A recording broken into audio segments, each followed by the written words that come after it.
Well, hey guys, Ethan Trejo here with News 4 San Antonio, and today we got a call about a water leak that took place over here on the Alamo Ranch side, and we're going to show you exactly what that water leak is. I'm going to show you right behind me. You can see all the water flooding down this entire street. Now, SAWS is already out here, but it is a lot of water, guys, and let me show you. This is the creek, the drainage creek, and you can see this is almost full of that muddy water and sediment that's coming down this street here. Now we're going to be talking to some residents in the area today about what happened and how it got to this point. On Tuesday, when I arrived here from work at 3:30, I saw water on the street, so I started to look to see, and it was in the center between my house and my neighbor's house, Rodney's, and it was gushing out. It was just gushing out. So I immediately called the emergency number, and the first guy, who I failed to take his name, told me that it wasn't their fault, that I needed to call a plumber because the only thing they do is at the side of the street. And I shut off my valve. The water in here was off, but the water over there was still coming out. So the plumber person that we called, he said, no, that's something SAWS related. So we called again. We spoke to a lady named Tammy, and she gave us an emergency ticket number that evening about maybe 4:45. And I called again yesterday morning. My son did it, 9:53, and then I called again at 3:30 when I arrived from work, and the same thing. We have it on file. We'll get to it as soon as you can. And I explained that it looked urgent. This morning, when I woke up, I was up here in my kitchen, and I heard what sounded to be like a car that drove into my home, or like a big explosion. At that time, water was coming everywhere in the house, so I proceeded to put towels down. I've been in contact with my insurance this morning, and they told me to call the SAWS claim department. I called them. I send them the paperwork they asked me to fill out. The next thing they told me just a few minutes ago before you showed up is that unless one of their vehicles drove onto it, it's not their fault. And it's a major issue. I mean, the foundation, my house is a 2-story house. Right. I'm concerned with my foundation. And my neighbor, he's got water all over his house. Yeah.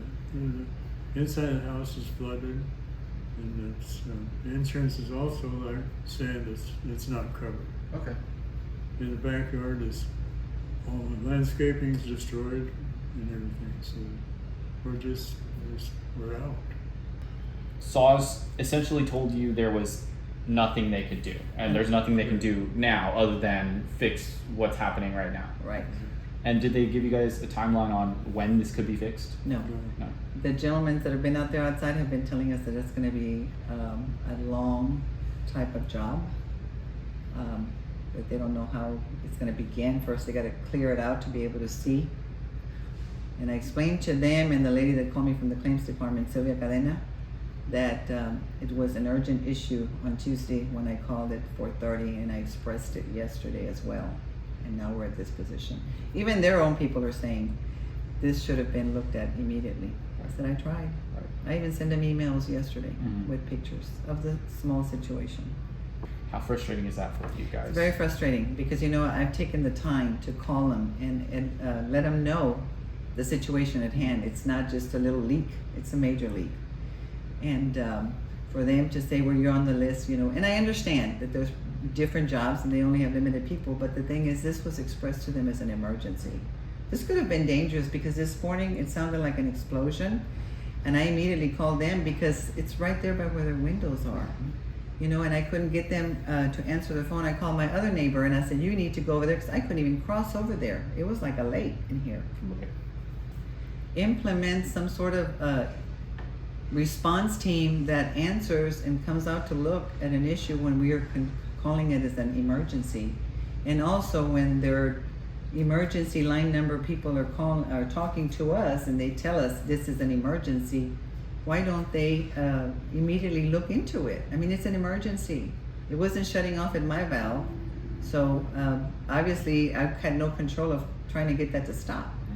So somebody needs to step up and do something about this. This should not be all our responsibility. We did everything in our power to do. I don't know what we're going to do in our situation over there. It flooded the house, so we can't even live in the house now. So I don't know where we're going to go with just the wife and I, and we have 4 dogs. and I don't know. The insurance, nobody's going to pay for So- us staying anywhere. So that whole bottom floor is flooded. Yes, It's- we're in a one story, and the whole inside of the house is flooded. Wow. And how high would you say that it reached? Like before, Yeah. below the knee, or Probably about 2 inches inside the house. okay. But I think when it blew, it hit the side of the house Mhm. so hard that it forced water into the house. Wow. It's a scary situation for Very sure. So I Yeah. don't know what we're going to do. Mhm.